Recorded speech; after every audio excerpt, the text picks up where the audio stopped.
You've done a lot of talking during this period. It just seems like it's getting into his head. How big does the mental part of the game come into aspect when it comes to MMA? Man, over the years, I've mentally defeated myself sometimes before I even got to the cage. But everybody's different, and everybody's process is a little different. I have had the luxury to be around Henry Cejudo here and there because of obviously John Jones, and Henry kind of let us know it's mental warfare. Before the fight, it's mental warfare before the fight, and not to say that that's everything. In the case with Ran, we know his style, we know how he gets down, and we know that he's gonna come throwing them haymakers from Australia all the way to fucking New York City. So, you know, it plays a little role into it, and maybe it'll get him off his game a little bit. Maybe it won't. Maybe, but I'm gonna do it. You know. Awesome. Thank you so much, and good luck. You're welcome. Euro. Maurice, congratulations on reaching to this point. I wanted to ask, what was your initial reaction when you found out you were going to be competing in the semifinals of this tournament? So I've said this in other interviews. I kickboxed for a little bit. I took a small stint. I got an opportunity to fight in a one-night tournament, made it to the final, fought Xavier Vigny, who's, I think he's like 6'9" or 6'8" or something, but Xavier's big and he's athletic.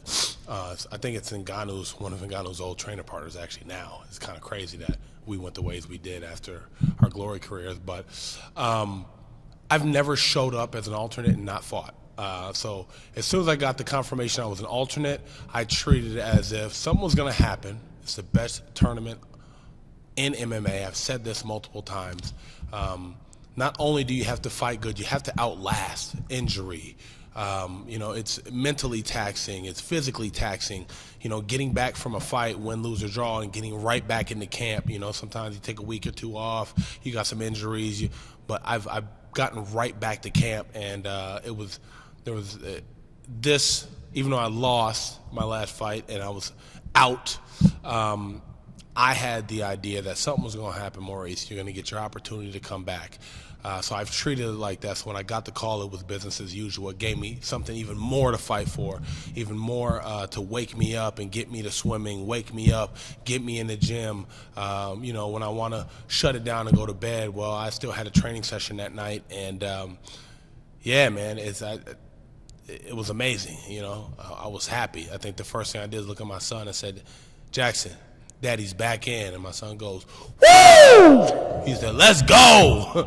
I was like, okay, Jack, I see you, big dog. So, that's motivation in itself. Sorry, guys, for your ears. That's what's up, man. I also wanted to ask you about, so you made an appearance on The Ultimate Fighter in 2018, and you made it to the semifinals as well.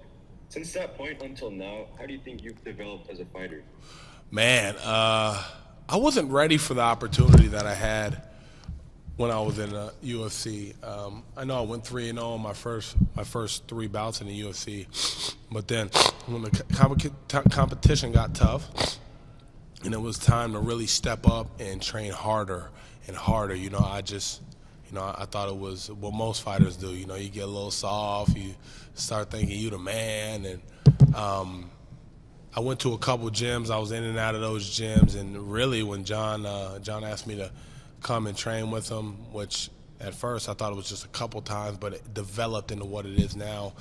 It kind of reignited that flame to kind of like see the process of not just a world champion, but the process of the GOAT, the greatest MMA fighter to ever do this, his process and what he goes through. I was lucky enough to, be very close to it. I'm not in everything, but very, very close. And, we're around the same age, and if he can still do it, I got less miles on my body, I know I can still do it. Awesome. Thank you, and good luck. Thank you. Anik. Maurice, Anik Subramanian, Fightbook MMA. If you and Jordan Heiderman win your fights, it would be a PFL final between two alumni from The Ultimate Fighter. What was your favorite part of The Ultimate Fighter experience, and what did you learn from your time on Team Gastelum? My favorite part was my team, fam. We had a solid team. I still talk to Coach T, who is one of the guys who you always see with Calvin Gastelum. I still talk to Coach T. He still tells me the same thing. He still asks me, Mo, you need to go and do 50 get-ups after practice. I don't care how tired you are. It's time to work. Do 50 get-ups.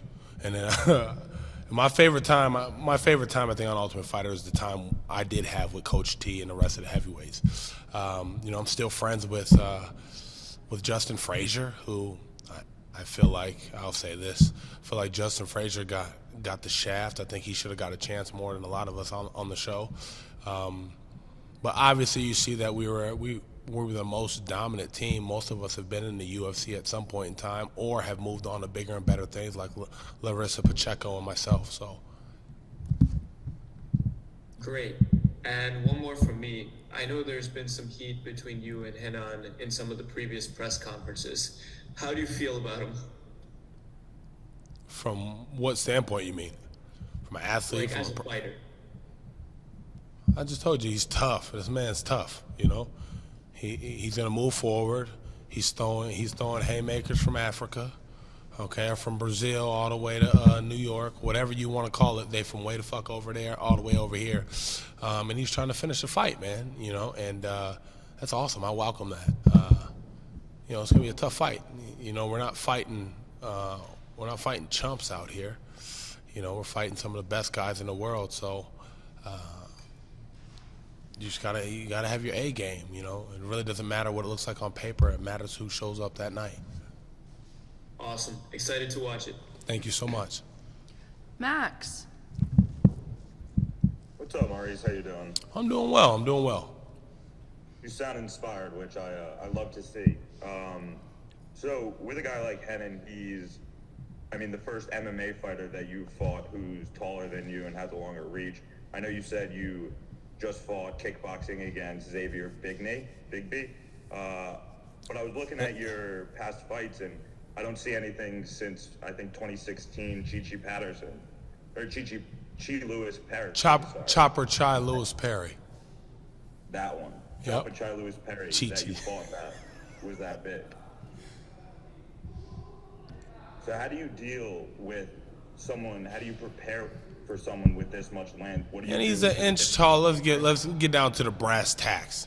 He's about an inch taller than me, maybe an inch and a half, right? His arms are about an 85, and they may be generous on those, but they may not be. The height is whatever. The leg reach is virtually identical. Okay, I got long legs. You ask him the same question, because I bet you he may have not fought guys, period, my size. It may not happen. John Jones has reached 84 and a half inches, and he uses his reach every bit of 84 and a half inches, and he's very good at using that reach. So, I just don't think Ran is as good as John with using that reach. He uses it very well, but he also sticks his neck out. We've seen it. He's been able to get away with that shit, just like me, right? I've been able to get away with turning around and running away, right? I've been able to get away with dipping my head, right?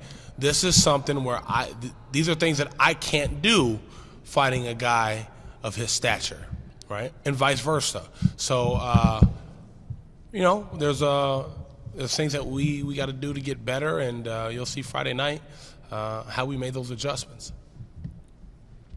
Awesome. I do plan to ask him the same question. Thank you for your time, Maurice. Thank you. Richard. Hey, Maurice. Rick Wright, Albuquerque Journal. You talked about training with John. How hands-on has he been with you? Does he spar with you, roll with you, or is he mostly an advisor? We started this process training together. We still train together. John has all of his coaches that advise him and all that.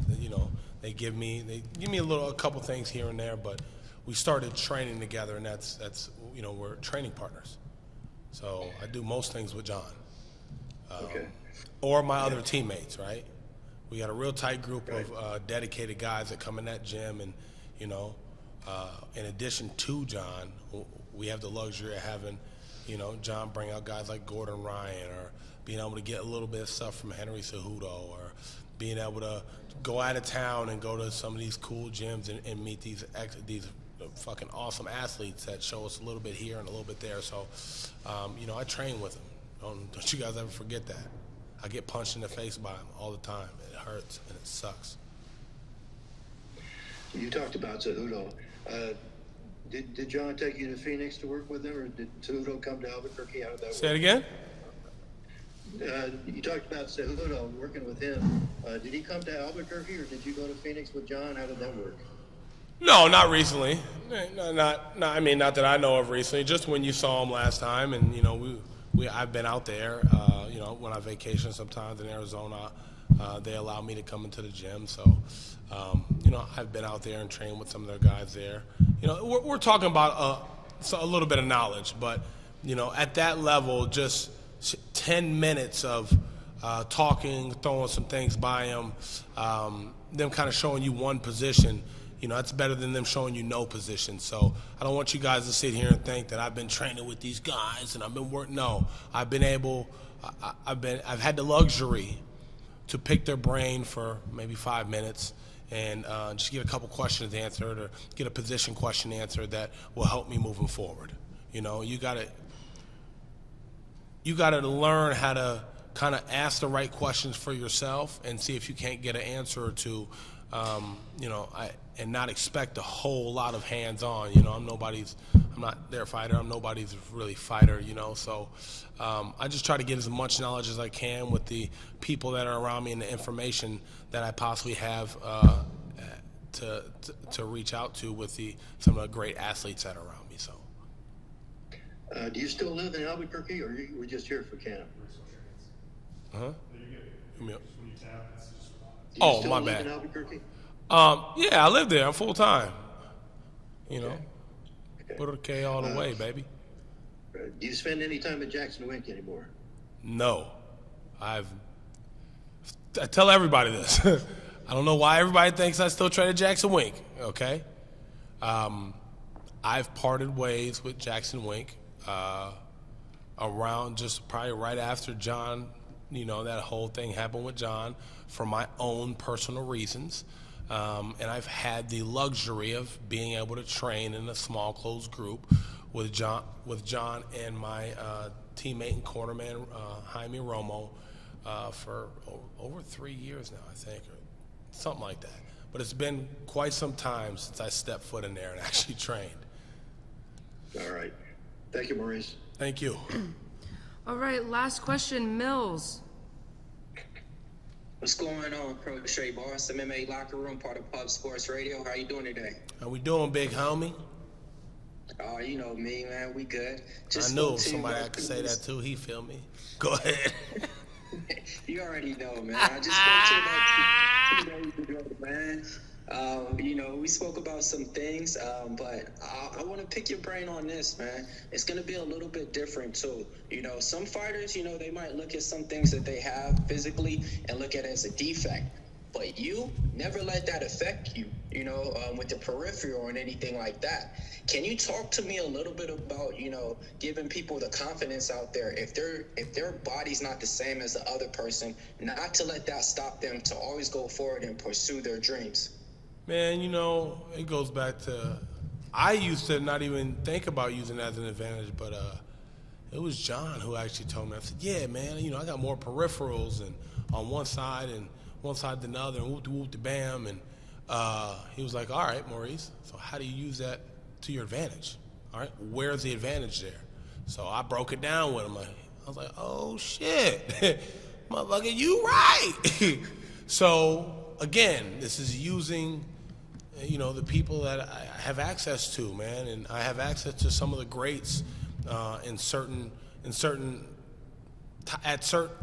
times. I have access to just picking the brain of some of the greats, whether it be a coach, a high-level athlete, his coach's coach, maybe even in life, right? Even in life, and sometimes what to do next, or how to do merch, or so using the network that you have available to you is very vital. And I tell not just fighters and coaches, like everybody, assess your network and figure out how you can use it. You can help each other, you know. You can get to a point where you can get the information you need. You know, there's somebody out there, if you have a good, strong network of people, there's information to go out there and get. You just got to go get it. Like, if you have like a disability or a difference, I don't even want to call it a disability, right? It's not a disability, it's just a difference. If you have a difference in what somebody else may have, if there's a possibility, you know, be creative and see how you can use that to your advantage. You know, that's how I go through life. Got it, man. I like it. And one other thing, man. So since we got, two twin towers about to take off and fight, all right, so let's put this in a superhero mode. If you were to be a superhero and your opponent would be a superhero or a villain, who do you see you being and who do you see your opponent being? Break it down in a superhero type mode.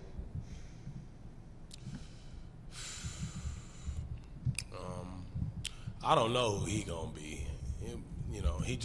He reminds me of like